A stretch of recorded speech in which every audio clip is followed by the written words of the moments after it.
మన ప్రభువును రక్షకుడైన యేసుక్రీస్తు నామములో ఈ పరిశుద్ధ ఆరాధనలో చేరినటువంటి ప్రియబిడ్డలందరికీ ప్రభు పేరిట వందనాలు తెలియజేస్తున్నాను. అందరికీ వందనాలు. మనము ఈ పెంతెకొస్తు కాలమానములోని 11వ ఆరాధనలో దేవుని మందిరంలో మనం చేరి ఉన్నామండి. చేరి ఉన్నటువంటి మనము ఆయన కృప ద్వారా మాత్రమే ఈ స్థలంలోనికి మనం చేరగలిగి ఉన్నాము. కనుకనే మన శక్తి చేత, మనకున్న బలము చేత, మనకున్నటువంటి అధికారం చేత ఈ స్థలంలోనికి మనము చేరలేదండి. చేరి ఉన్నటువంటి మనము ఆయనను నోరారా కీర్తించాము, ఆరాధించాము. మరలా తిరిగి ఆయన మనకిచ్చినటువంటి జీవ గ్రంథములో ఉన్నటువంటి మాటలను మనం చదివి ఉన్నాము. చదవబడినటువంటి లేఖనాలను మనము పరిశీలన చేసినప్పుడు ఆ లేఖనముల నుండి మనకు ఒక ధ్యానాంశం వస్తూ ఉన్నది.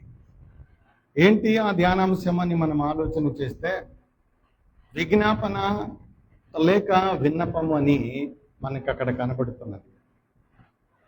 విజ్ఞాపన అనగా మనము మరి ఎలా ఉంటుంది అంటే, విజ్ఞాపన అనే ఆ పదము నిరంతరము దేవుని దగ్గర చేరి ప్రార్థించేది.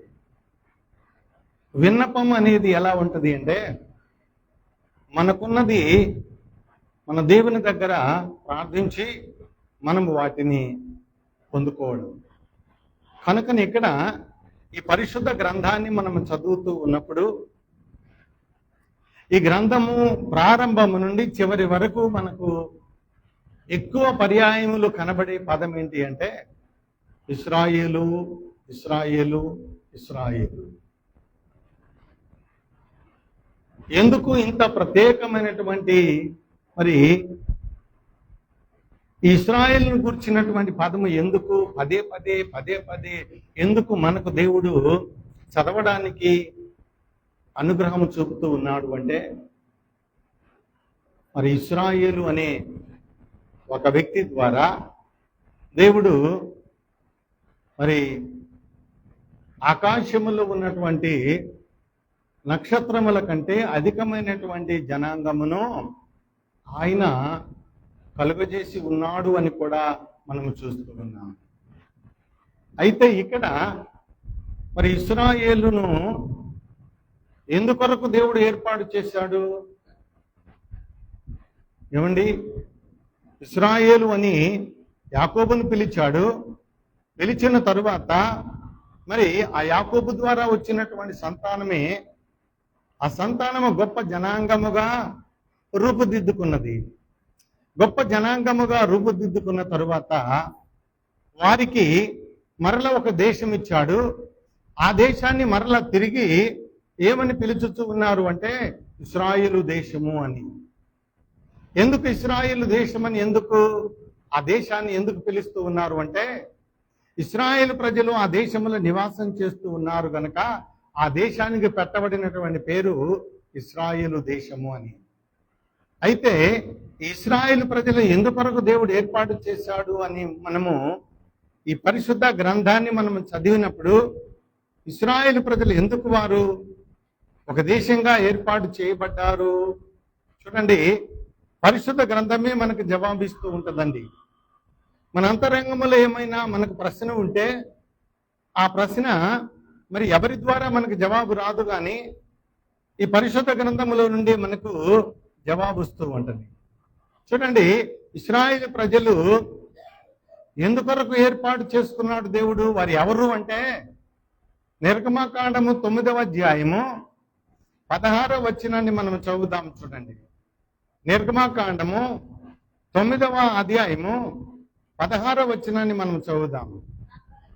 నా బలమును నీకు చూపునట్లును భూలోకమందంతటా నా నామము ప్రచురము చేయునట్లును ఇందుకే నేను నిన్ను నియమించితిని.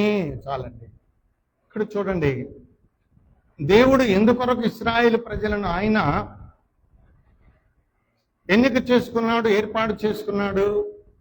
ఎందుకు నా ప్రజలు అని ఇశ్రాయేలుని గురించి దేవుడు ఎందుకు సాక్ష్యం ఇస్తున్నాడు అంటే, ఆ దేవుడు కలిగి ఉన్నటువంటి బలము ఇశ్రాయేలు ప్రజలు. ఆ ప్రజలు ఎంత బలముగా ఉన్నారో, వారు అంత బలముగా ఉండడానికి గల కారణము ఎవరు అంటే, చూడండి అక్కడ దేవుడు అని కూడా మనం చూడగలం. అందుకంటాడు, నా బలమును నీకు చూపునట్లును భూలోకమందంతటా నా నామమును ప్రచురము చేయనట్లును ఇందుకే కదా నిన్ను నేను ఏర్పాటు చేసుకున్నది అంటున్నాడు. కానీ ఇక్కడ దేవుని యొక్క బలము కలిగి దేవుని నామాన్ని ప్రచురపరచడానికి ఎన్నిక చేయబడినటువంటి ఇశ్రాయేలు ప్రజలు ఏమైపోయారు అంటే, వారు బలహీనులైపోయారు. వారికి ఉన్నటువంటి మరి ఆ మహిమను వారు కోల్పోవడం ద్వారా వారు ఏమైపోయారు అంటే, ఇశ్రాయేలు దేశంలో నివాసం ఉండవలసినటువంటి ఈ ప్రజలు చరకాలములో బబులోను దేశానికి వెళ్ళినట్లుగా మనము చూడగలమండి. అయితే ఇశ్రాయేలు ప్రజలకున్నటువంటి ఆ మహిమ లేక ఆయనకున్నటువంటి ఆ ప్రజలకున్నటువంటి బలము ఇవన్నీ కూడా ఎవరు అంటే దేవుడు. ఎప్పుడు ఆ ప్రజలు ఆ బలాన్ని వారు కలిగి ఉండగలరు అంటే, దేవుణ్ణి పరిపూర్ణంగా నమ్మి ఆయనందు విశ్వాసముంచి జీవించడం ద్వారా మాత్రమే అది సాధ్యమండి. ఈ మాటలు మనకు తేలికగా అర్థమవ్వాలి అంటే, మరి మీలో ఎవరైనా ఒకరు ఒక 10,000 రూపాయల పట్టు చీర కొనుక్కొని ఆ పట్టు చీర బీరువాలో పెట్టుకొని, నేను 10,000 రూపాయల పట్టు చీర కొనుక్కున్నాను అని ఎన్ని మార్లు ఎంత మందికి చెప్పినా ప్రయోజనం లేదండి. ఎప్పుడు ప్రయోజనం అది? ఏమండి, ఆ చీరకున్నటువంటి ప్రయోజనము, విలువ, మహిమ ఎప్పుడు వస్తుంది అంటే, ఇదిగో ఆ కొనినటువంటి చీరను నీవు ధరించుకున్నప్పుడు, ధరించుకొని ప్రజల మధ్య తిరుగులాడుతూ ఉన్నప్పుడు, మరి నువ్వు కొనినటువంటి ఆ 10,000 రూపాయల చీరకున్నటువంటి ఆ విలువ అప్పుడు నువ్వు కట్టుకోవడం ద్వారా, కట్టుకొని నువ్వు తిరుగులాడటం ద్వారా దానికి ఉన్నటువంటి మరి ఏమంటారు అంటే ఆధిక్యత, మరి దానికి ఉన్న హోదా, దానికి ఉన్నటువంటి ఆ 10,000 రూపాయలు పెట్టి కొనినటువంటి మరి ఆ స్థాయి, అవన్నీ కూడా నువ్వు కట్టుకోవడం ద్వారా ఆ విలువ పెరుగుతుంది. కానీ నువ్వెన్ని రోజులు దాన్ని బీరువాలో పెట్టి మరి నేను కొనుక్కున్నాను అని చెప్పుకోవడం ద్వారా దానికి విలువ రాదు అని కూడా ఈ ఉదయకాలం మనం జ్ఞాపకం ఉంచుకోవాలి. అందుకే ఇశ్రాయేలు ప్రజలు కూడా చూడండి, దేవుని బలముగా, దేవుని యొక్క మహిమగా వారు ఆ ఇశ్రాయేలు దేశంలో వారి నివాసం ఉండే దినములన్నీ కూడా వారు ఆయన మహిమను ప్రచురపరిచే బిడ్డలుగా, ఆయన మహిమ కాంతిని ప్రజలందరి మధ్య తెలియజేసేవారిగా ఉండాలని దేవుడు కోరుకొని వారికి ఇదిగో పేరు పెట్టాడు. వారికి ఒక దేశం ఇచ్చాడు. ఆ దేశంలో వారికి ఇదిగో తాను కలిగి ఉన్నటువంటి మహిమను ఆ ప్రజలందరికీ ఇచ్చాడండి. కానీ ఆ ప్రజలు ఏమైపోయారు అంటే, ఆ దేవుని బలమును కోల్పోయారు, ఆ దేవుని మహిమను కోల్పోయారు. తిరిగి ఏమైపోయారు అంటే, వారు బబులోను చెరకు వెళ్ళిపోయారు. బబులోను చెరకు వెళ్ళిపోయినటువంటి ప్రజలు ఎంతకాలం ఆ బబులోను చెరలో వారు ఉన్నారు అంటే 70 సంవత్సరాలు వారు ఆ బబులోను చెరకాలములో వారు మ్రగ్గుతూ ఉన్నటువంటి దినములను మనము చదువుకొని ఉన్నామండి. అయితే చూడండి, ఈ బబులోను చెరకాలములో నీకు వెళ్ళేటప్పుడు దానియేలు చాలా చిన్న వయసు కలిగినటువంటి వ్యక్తిగా మనకు చరిత్ర తెలియజేయబడుతూ ఉన్నది. ఈ చిన్న వయసు కలిగినటువంటి ఈ దానియేలు అయితే మరి ఆయన మదిలో మరి పుట్టినటువంటి ఒక ఆలోచనను బట్టి ఆ దానియేలు ఏం చేశాడు అంటే, మరి ప్రార్థన చేసినట్లుగా మనం చూడగలుగుతామండి. దానియేలు ఏమని ప్రార్థన చేశాడు అంటే, ఇశ్రాయేలు ప్రజల కొరకు వారు పడుతూ ఉన్నటువంటి కష్టములను బట్టి, వారు పడుతున్నటువంటి శ్రమను బట్టి, దేవా నీవు విమోచన విడుదల కలిగించు ప్రభువా అని చెప్పి దేవుని దగ్గర ఏం చేశాడు అంటే విజ్ఞాపన నిరంతరము చేస్తూ ఉన్నాడు అని మనము చూడగలుగుతూ ఉన్నాము. అందుకే దానియేలు గ్రంథము 9వ అధ్యాయము 15-16 వచనాలను మనము చదువుదాం. చూడండి, దానియేలు గ్రంథము 9వ అధ్యాయము 15-16 వచనాలను మనం చదువుదాం.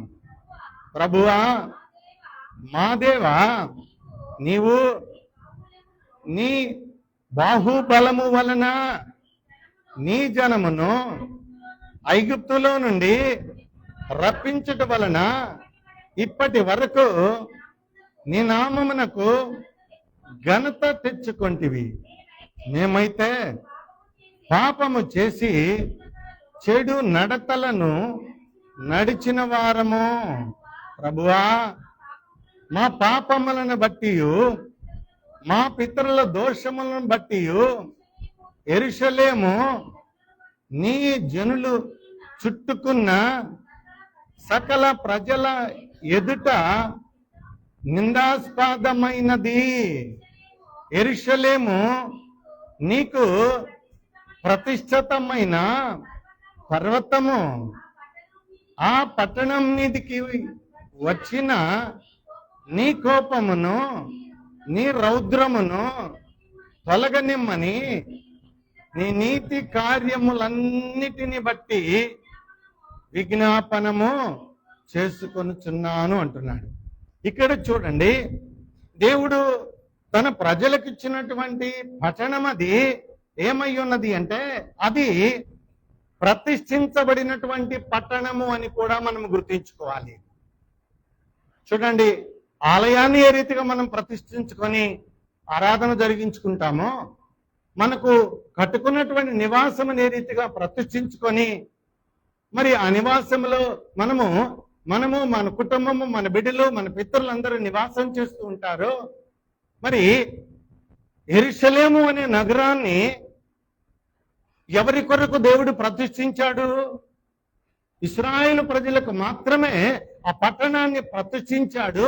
ఆ పట్టణంలో ఇశ్రాయేలు ప్రజలు నివాసం ఉంటే ఆ పట్టణంలో ఉన్నటువంటి వారు ఏమవుతారు అంటే ఆ దేవుని మహిమను వారు కలిగి ఆ పట్టణంలో వారు తిరుగులాడుతూ ఉన్నప్పుడు ఆ చుట్టుప్రక్కల ఉన్నటువంటి అన్యజనులందరూ కూడా వారు జీవనాన్ని కొనసాగిస్తూ ఉన్నటువంటి రీతిని బట్టి, వారు కలిగి ఉన్నటువంటి పరిశుద్ధతను బట్టి, వారు కలిగి ఉన్నటువంటి దేవుని మహిమను బట్టి మరి ఆ చుట్టుప్రక్కల ఉన్నటువంటి ప్రజలందరూ కూడా ఏం చేస్తారు అంటే, ఇదిగో ఆయన నామమును ఘనపరిచే రీతిగా, మహిమపరిచే రీతిగా, ఆయన నామం బలము కలిగిన నామము అని చెప్పి ప్రజలందరూ కూడా చెప్పుకునేలాగున మీరు ఉండాలి అని దేవుడు ఆ ప్రజలను ఏం చేశాడు అంటే వారికి ఒక పట్టణాన్ని ఏర్పాటు చేసి ప్రతిష్ఠించి ఆ పట్టణంలో మీరు నివాసం ఉండండి అని చెప్పాడు. ఎప్పుడు చెప్పాడు? ఏమండి, ఐగుప్తు దేశంలో బానిసలుగా ఉన్నప్పుడు ఆ బానిసత్వం నుండి విడుదల జరిగిన తరువాత ఇదిగో ఒక పట్టణాన్ని ఆయన ఏర్పాటు చేసి ఆ పట్టణంలో మీరు నివాసం ఉండండి అని చెప్పారు. అయితే చూడండి, అక్కడ వ్రాయబడి ఉన్నటువంటి మాట ఏంటంటే, ఇప్పటి వరకు నీ నామమునకు ఘనత తెచ్చుకుంటివి, మేమైతే పాపము చేసి చెడు నడతలను నడిచిన వారము అంటున్నాడు.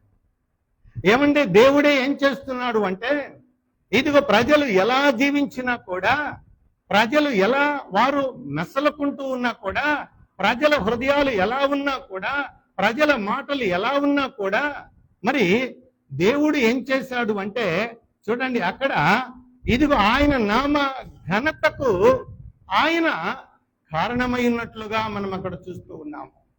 అంటే దేవుడేమో పరిశుద్ధుడిగా ఉన్నాడు, నీతిమంతుడిగా ఉన్నాడు, బలము కలిగిన దేవుడిగా ఉన్నాడు, విమోచనుడిగా ఉన్నాడు, పరిశుద్ధుడిగా ఉన్నాడు. మరి ఆ దేవుని ప్రజలుగా ఎన్నిక చేయబడినటువంటి వారు వారి కొరకు ఏర్పాటు చేయబడినటువంటి ప్రతిష్ఠించబడినటువంటి పట్టణములో వారు నివాసం ఉంటూ ఉన్నారు గాని వారిలో ఏమున్నదట? చూడండి, వారిలో ఏమున్నది?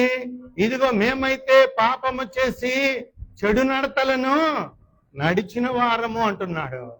చూడండి, అలాగనే ఇదిగో ప్రభువా మా పాపములను బట్టి మా పితరుల దోషములను బట్టి యెరూషలేము నీ జనుల చుట్టూనున్న సకల ప్రజల ఎదుట చూడండి ఏమైపోయిందంట.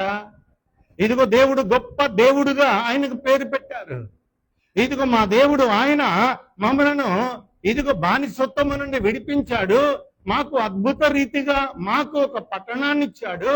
ఆ పట్టణంలో మేము నివాసం ఉండేటట్లు ఇదిగో మాకు ఏ కొదువ లేకుండా, కొరత లేకుండా సమృద్ధి కలిగినటువంటి జీవితాన్ని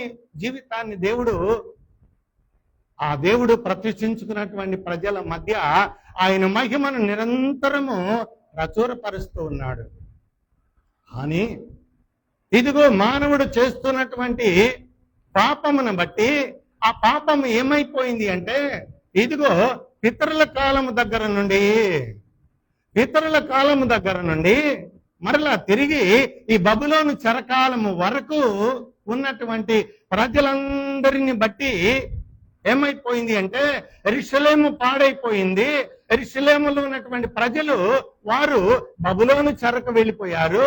అక్కడ ఉండవలసినటువంటి మహిమ లేదు, అక్కడ ఉండవలసినటువంటి ప్రతిష్ఠిత జనము లేరు.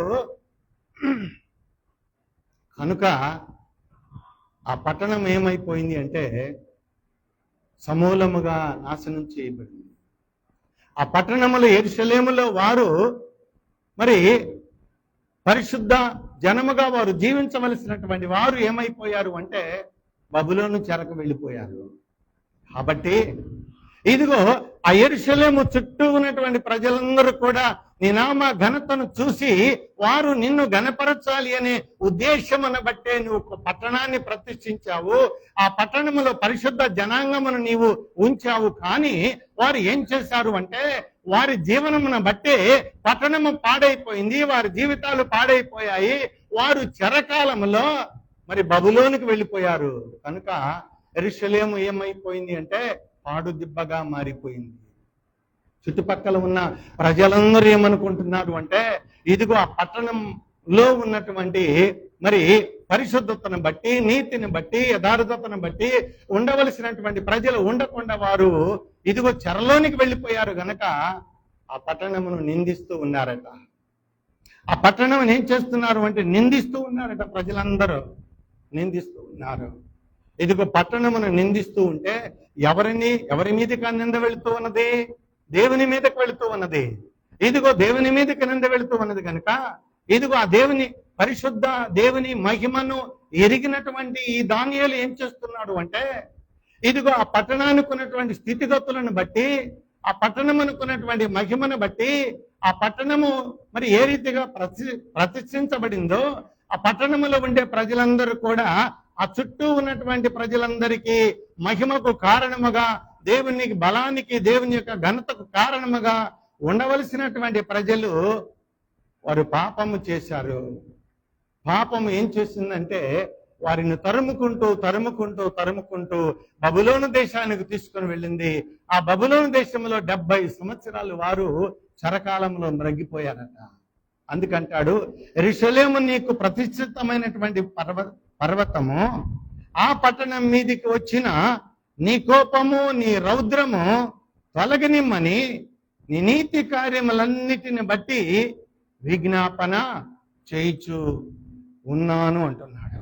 చూడండి, దానియేలు చిన్న వయస్కుడే, కానీ అతనిలో ఉన్నటువంటి దేవుని ఆత్మ చూడండి, ఆ దేవుని ఆత్మ ఎంత జ్ఞానాన్ని ఇచ్చిందో, ఆ దేవుని బలమును మరి అతడు కనుగొనగలిగేటట్లుగా ఇదిగో పితరుల కాలము దగ్గర నుండి ఆ బబులోను చెరకాలము వరకు ప్రజల మధ్య మరి వారు కలిగి ఉన్నటువంటి అవిధేయతలను బట్టి, దేవుని యొక్క మరి ఆ ప్రతిష్ఠితమైనటువంటి ప్రజలను బట్టి, వారు జీవించినటువంటి జీవనాన్ని బట్టి అంతటిని కూడా ఇక్కడ ఆయన వ్రాస్తూ ఉన్నటువంటి మాటలను మనం చదువుతూ ఉన్నామండి. అయితే ఆయన అంటున్నాడు, చూడండి పట్టణం ఏమైపోయింది అంటే, ఇదిగో పట్టణము కలిగి ఉన్నటువంటి దుర్గతిని బట్టి ఆ పట్టణము దేవుని నామం పేరిట ప్రతిష్ఠించబడింది కనుక, ప్రతిష్ఠించబడినటువంటి పట్టణములో పాపము పుట్టడము ద్వారా, ఆ పాపము ద్వారా దేవునికి ఏమొచ్చింది అంటే కోపము వచ్చింది. పాపము ద్వారానేనండి, పాపిని బట్టి దేవునికి కోపం రాలేదండి. దేవుడు సృష్టించిన దగ్గర నుండి ఇదిగో పాపిని రక్షించాలి అనే ఆలోచన దేవునిలో ఉన్నది, పాపాన్ని శిక్షించాలి అనే మనస్సు దేవుడు కలిగి ఉన్నాడు.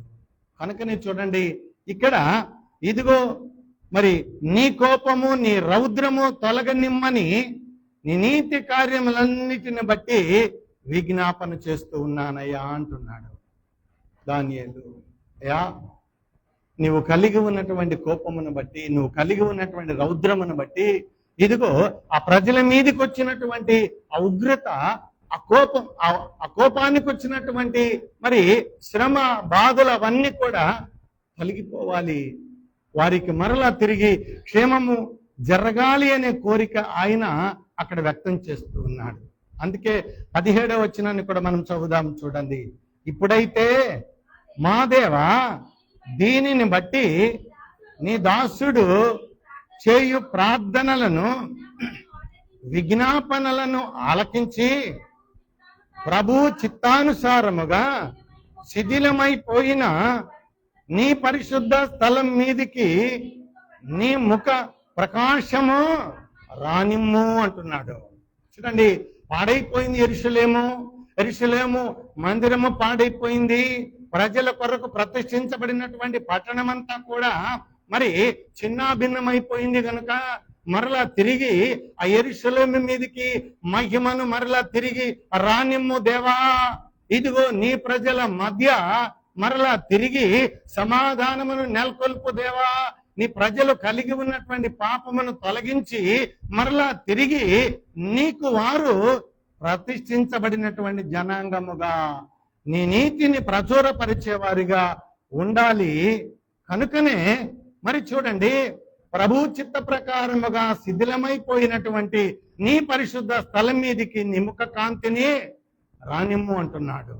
మరలా చూడండి, మరలా యెరూషలేము పట్టణము ఏం కావాలి అని దానియేలు కోరుకుంటున్నాడు అంటే, పూర్వము వారి పితరులు ఉన్నటువంటి కాలమానములో యెరూషలేములో ఏ రీతిగా దేవుని మహిమ ఉన్నదో అదే మహిమ ఉండాలి అని ఆయన కోరుకొని దేవుని దగ్గర ఏం చేస్తున్నాడు అంటే, ఆయన విన్నపాన్ని ఉంచటం లేదండి, విజ్ఞాపన చేస్తూ ఉన్నాడు.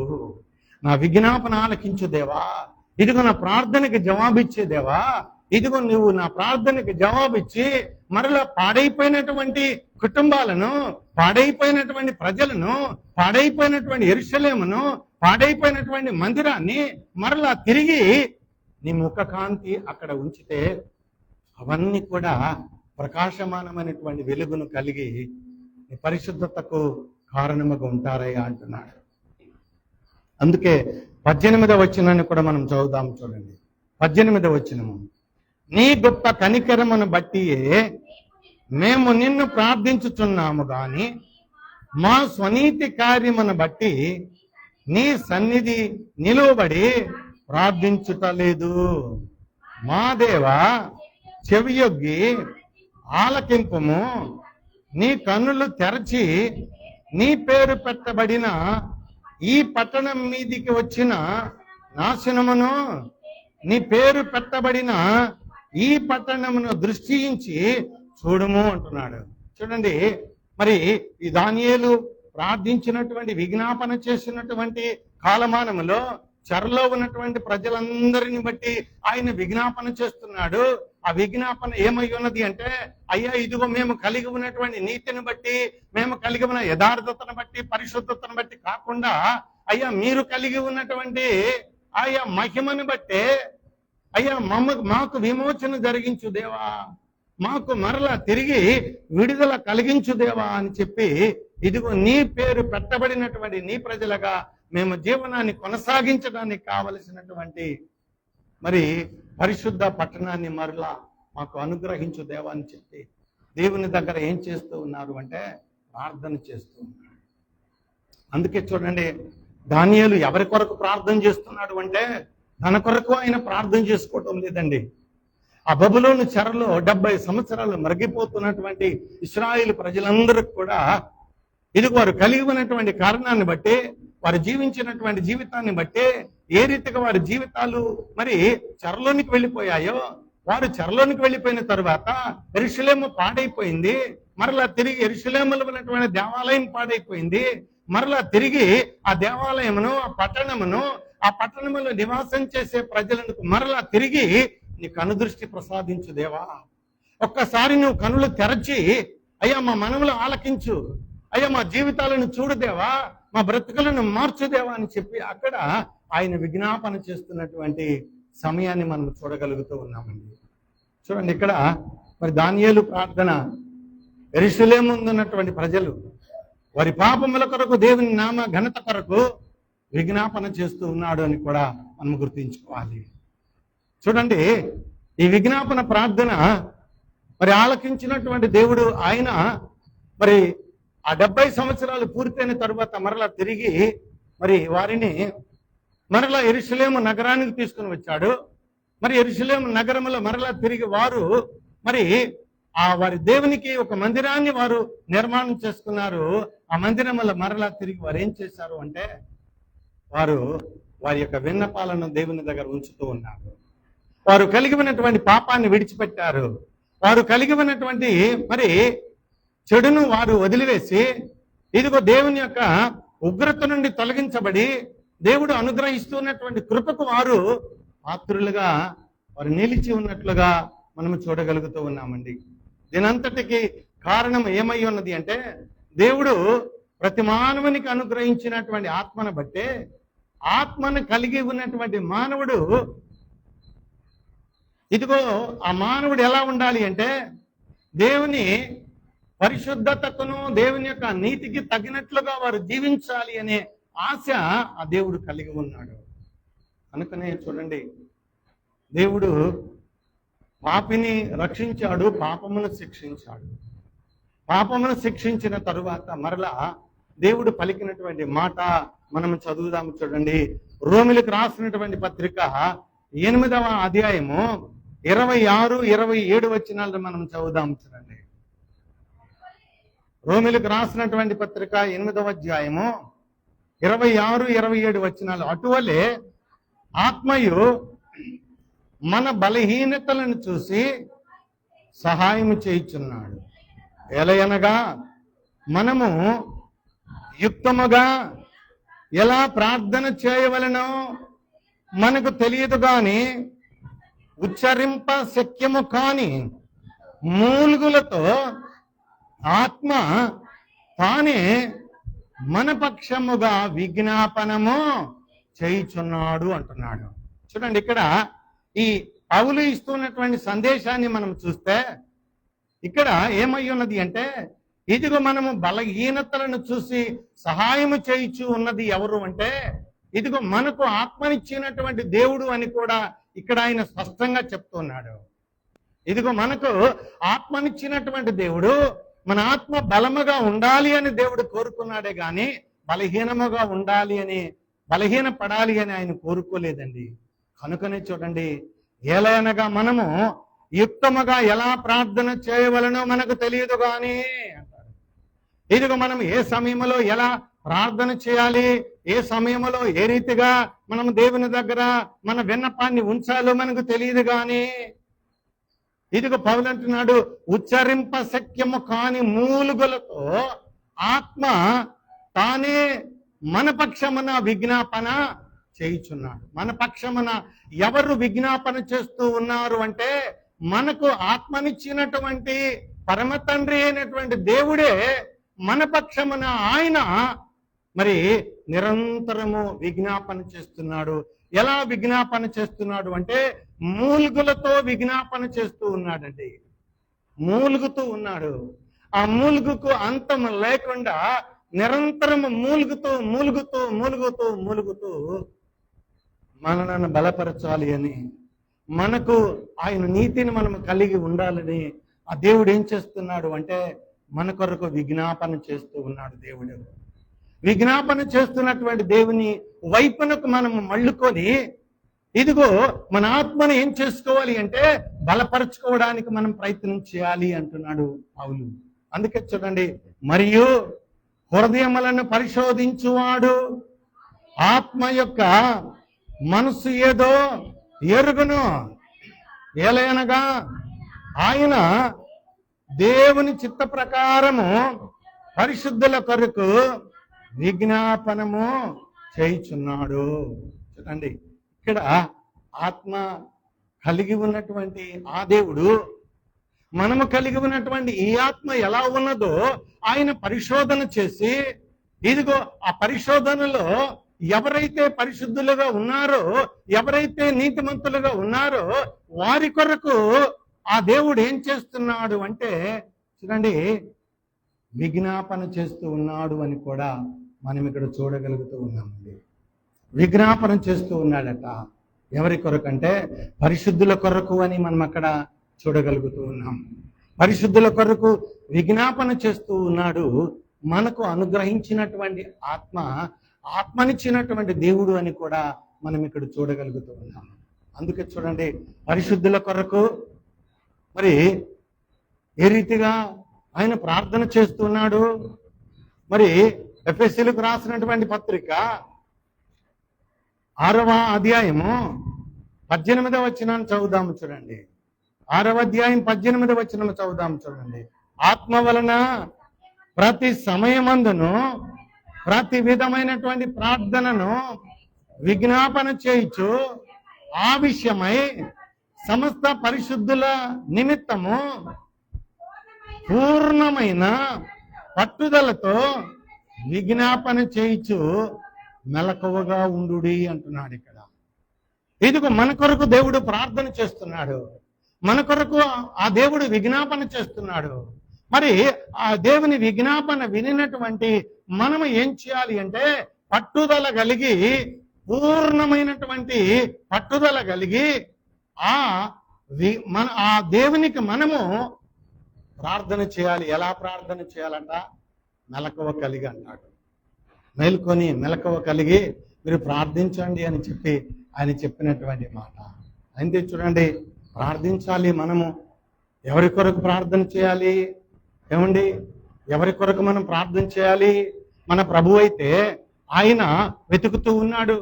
ఇదిగో తన ఆత్మనిచ్చినటువంటి వారు ఏ రీతిగా పరిశుద్ధత కలిగి ఉన్నారు, ఏ రీతిగా పరిశుద్ధతను కోల్పోయారో ఆయన వెతికి పరిశుద్ధుల కొరకు విజ్ఞాపన చేయిస్తూ ఉన్నాడు అని ప్రభువును గురించినటువంటి చెప్పిన లేఖనాన్ని మనం విన్నాము. మరలా తిరిగి పౌలు సంఘానికి చెప్తున్నటువంటి మాటలను బట్టి మీరు మెలకువ కలిగి సంపూర్ణమైనటువంటి పట్టుదల కలిగి ప్రార్థన చేయండి అంటున్నాడు. విజ్ఞాపన చేయండి అంటున్నాడు. సమస్త పరిశుద్ధుల నిమిత్తము మీరు ప్రార్థన చేయండి అని చెప్పి ఆ చెప్పినటువంటి మాటలను మనం చదువుతూ ఉన్నాము. అయితే చూడండి, ఎవరి కొరకు మనం ప్రార్థన చేయాలి అంటే అందరి కొరకు ప్రార్థన చేయాలి. ప్రభు బిడ్డలుగా మనం కొనసాగుతున్నప్పుడు, ఆ ప్రభు ఆత్మ మనకు అనుగ్రహించినప్పుడు, ఆత్మను కలిగినటువంటి మనము మన కొరకు ప్రార్థన చేసుకోవాలి. మన కుటుంబంలో ఉన్నటువంటి ప్రజల కొరకు ప్రార్థన చేయాలి. మన ఇరుగు పొరుగు వారి కొరకు ప్రార్థన చేయాలి. మన రాజ్యాలను నిలబడి చేసే వారి కొరకు ప్రార్థన చేయాలి. మన మీద అధికారులుగా ఉన్న వారి కొరకు ప్రార్థన చేయాలి. ఇదిగో అందరి కొరకు మనము ప్రార్థన చేసేవారిగానే ఉండాలి. చూడండి, తిమోతికి రాసినటువంటి మొదటి పత్రికలో పౌలు మాట్లాడుతున్నటువంటి మాట, అందరి కొరకు మీరు ప్రార్థన చేయండి అంటున్నాడు. 2వ అధ్యాయము మొదటి పత్రిక 2వ అధ్యాయం 2వ వచనాన్ని చదువుదాము చూడండి. మరియు మొదటి వచనము నుండి, మరియు 2వ అధ్యాయం మొదటి 2 వచనాలు, మరి మనము సంపూర్ణ భక్తియు మాన్యతయు కలిగి నెమ్మదిగాను సుఖముగాను బ్రతుకు నిమిత్తము అన్నిటికంటే ముఖ్యముగా మనుషులందరి కొరకును, రాజుల కొరకును, అధికారులందరి కొరకును విజ్ఞాపనలను, ప్రార్థనలను, యాచనలను, కృతజ్ఞత స్తుతులను చేయవలనని హెచ్చరించుచూ ఉన్నానంటున్నాడు. చూడండి, మన కొరకు మనం ప్రార్థన చేసుకుంటున్నాము. మరలా తిరిగి ఆయన అంటున్నాడు, మన ఆత్మ నెమ్మదిగా ఉండాలంటే, మన ఆత్మ పరిపూర్ణంగా నెమ్మదిగా మన ఆత్మను మనము కలిగి ఉండాలి అంటే ఏం చేయాలి? చూడండి, ఇదిగో మనుషులందరి కొరకు మనం ప్రార్థన చేయాలట, రాజులందరి కొరకు మనం ప్రార్థన చేయాలట. ఆ ప్రార్థన ఎలా ఉండాలంటే విజ్ఞాపనలను, ప్రార్థనలను, యాచనలను, కృతజ్ఞతా స్తుతులను మరి చెల్లించుకుంటూ మనము మన జీవనాన్ని ముందు కొనసాగించుకోవాలి. మన కొరకు మాత్రమే మనం ప్రార్థన చేసుకుంటే మనము నిష్ప్రయోజకులము అని కూడా దేవుని వాక్యం సెలవిస్తుంది. మనము నెమ్మదిగా మన యొక్క విశ్వాస జీవితం ఉండాలంటే మన కొరకు ప్రార్థన చేసుకోవాలి, మన చుట్టూ ఉన్న వారి కొరకు ప్రార్థన చేసుకోవాలి, అందరి కొరకు ప్రార్థన చేయాలి. అందరి కొరకు, రాజుల కొరకు, పరిపాలకుల కొరకు, అధికారుల కొరకు, అందరి కొరకు ఎప్పుడైతే మనం ప్రార్థన చేస్తామో అప్పుడు చూడండి సుఖవంతమైనటువంటి జీవితము మనము కలిగి ఉంటాము. అది ఆహారమున్నా లేకపోయినా, కష్టకాలమైనా, శ్రమకాలమైనా, బాధకాలమైనా మనము కలిగి ఉన్నటువంటి ఆత్మను బట్టి, ఇదిగో మనము కలిగి ఉన్నటువంటి దేవాతి దేవుని బట్టి మనకు మరి ఏం చేస్తున్నాడు దేవుడు అంటే, మరి నిగ్రహించుకోగలిగినటువంటి ఆత్మను దేవుడు మనకు అనుగ్రహించి, ఆత్మ ఎల్లప్పుడూ కూడా విజ్ఞాపన చేస్తూనే ఉంటూ ఉన్నది. కనుకనే చూడండి, యేసుక్రీస్తు ప్రభువారు ఆయన పలికినటువంటి మాటలను మనం చదువుకున్నాం. మనము ఆయన పలికినటువంటి మాటలను మరి లూకా సువార్త 19వ అధ్యాయంలో 41వ వచనం దగ్గర నుండి 43వ వచనం వరకు మనం చదువుకున్నాము. ఆ చదువుకున్నటువంటి వాక్య భాగములో ఉన్నటువంటి మాటలు ఏమై ఉన్నాయంటే, ఆయన ఇదిగో యెరూషలేము ప్రవేశించాడు. యెరూషలేములో ప్రవేశించి యెరూషలేములో ఉన్నటువంటి దేవాలయమునకు ఆయన ప్రవేశించినప్పుడు ఆ దేవాలయం ఎలా ఉన్నది అంటే, అది దేవునికి అనుకూలము కాకుండా దేవునికి వ్యతిరేకమైనటువంటి కార్యములు అక్కడ ఆ దేవాలయంలో జరుగుతూ ఉన్నాయి. ఆ దేవాలయంలో ఏం జరుగుతూ ఉన్నది అంటే, పచ్చిగా చెప్తున్నాడు ఆయన, వ్యాపారము జరుగుతూ ఉన్నది, క్రయము విక్రయములు జరుగుతూ ఉన్నాయి. కనుకనే ఏమైపోయింది అంటే, ఇదిగో నా మందిరము అపవిత్రమైపోయింది, నా మందిరము పాడైపోయింది. గనుక చూడండి, ఆయన ఏమయ్యాడు అంటే రౌద్రాన్ని తెచ్చుకున్నాడు, కోపాన్ని తెచ్చుకున్నాడు. తెచ్చుకొని ఏం చేశాడు అంటే, నా మందిరము ఇదిగో ప్రార్థనా మందిరము కదా, మరి నా మందిరంలో మీరు ఏ రీతిగా మరి నాకు వ్యతిరేకమైనటువంటి కార్యములను మీరు జరిగిస్తూ ఉన్నారు అని చెప్పి ఆయన ఏం చేశాడు అంటే, అక్కడ ఉన్నటువంటి ఆ వ్యాపారపు కూడలన్నిటిని కూడా ఏం చేశాడు అంటే పడద్రోశాడు. పడద్రోసి ఆయన ప్రతిరోజు అక్కడ మనం చదువుకున్నటువంటి సువార్త పాఠములో ప్రతిరోజు ఆయన ఏం చేశాడు అంటే దేవాలయానికి వస్తున్నాడు, దేవాలయంలో దేవుని మాటలను చదువుతున్నాడు. మరి దేవుని మాటలు చదివిన తరువాత అక్కడ మరి ఆ దేవాలయంలో ఆయన విజ్ఞాపన చేస్తున్నాడు. ఆయన మాటలు వినడానికి చాలా మంది ప్రజలు ఆ దేవాలయంలోకి వస్తే అక్కడ ఉన్నటువంటి శాస్త్రులు, పరిసయ్యులు వారు ఏం చేశారు అంటే వారు చెడు ఆలోచన చేశారు. కనుకనే ఆ దేవుడు ఏం చేశాడు అంటే వారి చెడ్డ మనసును ఎరిగినటువంటి యేసు ఆయన మానక నిరంతరము దేవాలయంలోకి వచ్చి దేవుని ప్రార్థించాడు, దేవుని మాటలను చదివాడు అన్న మాట కూడా మనము చూడగలుగుతాం. చూడండి, 19వ అధ్యాయంలో ఆ చివరి 43వ వచనాన్ని మనం చదువుదాం. చూడండి, 43వ వచనము, ప్రభువు నిన్ను దర్శించిన కాలము నీవు ఎరుగకుంటివి గనుక నీ శత్రువులు నీ చుట్టూ గట్టు కట్టి ముట్టడి వేసి అన్ని ప్రక్కల నిన్ను అరికట్టి నీలోనున్న నీ పిల్లలతో కూడా నిన్ను నేల కరిపి అంటాడు. మరలా నీ మీద రాయి లేకుండా ఇదిగో నిన్ను పడద్రోసే కాలం వస్తుంది.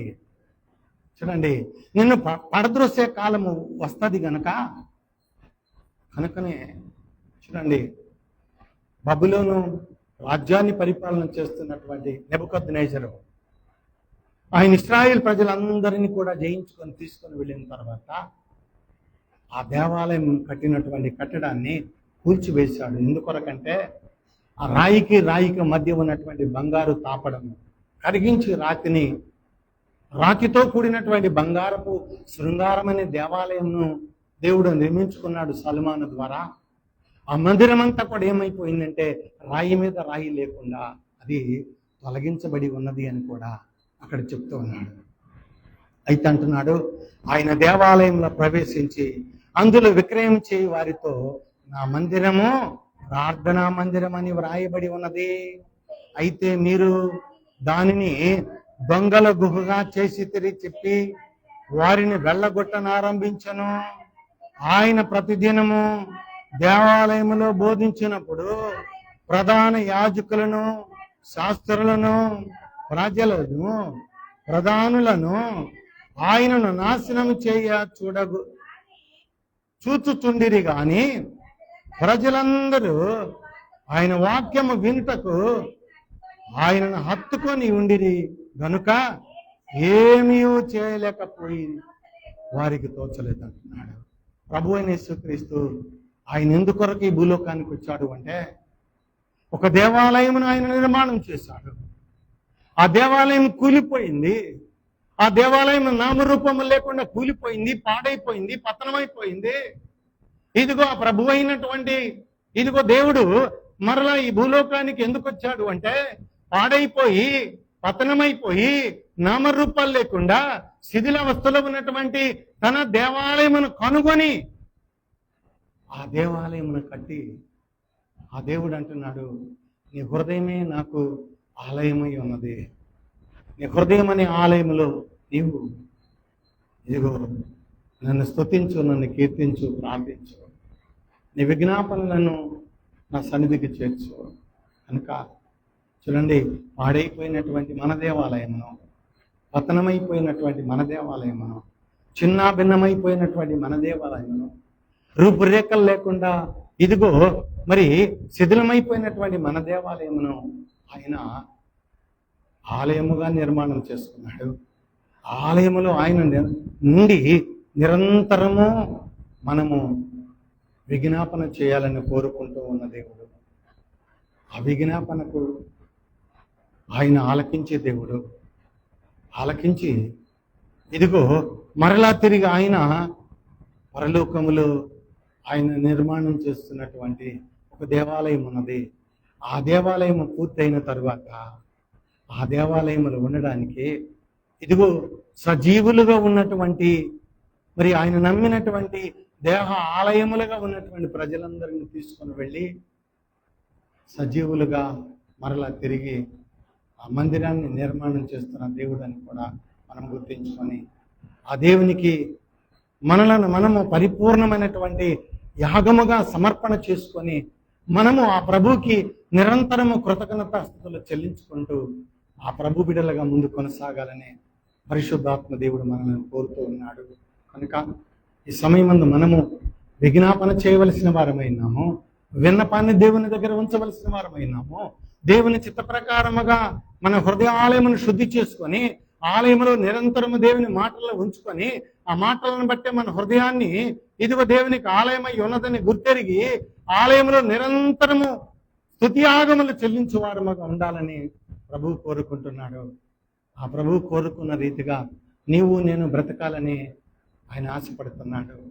ఆయన ఆశపడుతున్న దేవునికి ప్రియబిడలుగా మనము జీవిద్దామా? ఆయన ఆశపడుతున్న దేవునికి మనము ఆయన సొంత బిడ్డల్లా మనం ఉండడానికి పరిశుద్ధాత్మ దేవుడు నిరంతరము నీవు నేను ప్రార్థన చేయకపోయినా, నీవు నేను విజ్ఞాపన చేయకపోయినా ఆత్మ తానే మన పక్షమును మూలుగుతూ ప్రార్థన చేస్తున్నాడు. ఆత్మను చూస్తున్నామా? ఇదిగో నీ పక్షాన విజ్ఞాపన చేస్తున్నటువంటి ఆత్మ నీతోనే ఉన్నది, నీలోనే ఉన్నది అని నువ్వు ఎప్పుడైనా గ్రహించి ఉంటే ఆ సన్నిధిని నీవు విడిచిపెట్టవని కూడా ఉదయకాలం మనం గుర్తించుకొని ఆ ప్రభు బిడ్డలుగా మనం కొనసాగడానికి ఆత్మదేవుడు మనకు తోడైగాక. సమస్త జ్ఞానానికి మించిన దేవుని సమాధానం ప్రభు యేసు క్రీస్తు వలన మీ హృదయములకును తలంపులకును కావలి ఉండును గాక. ఆమేన్. దేవా నాయందు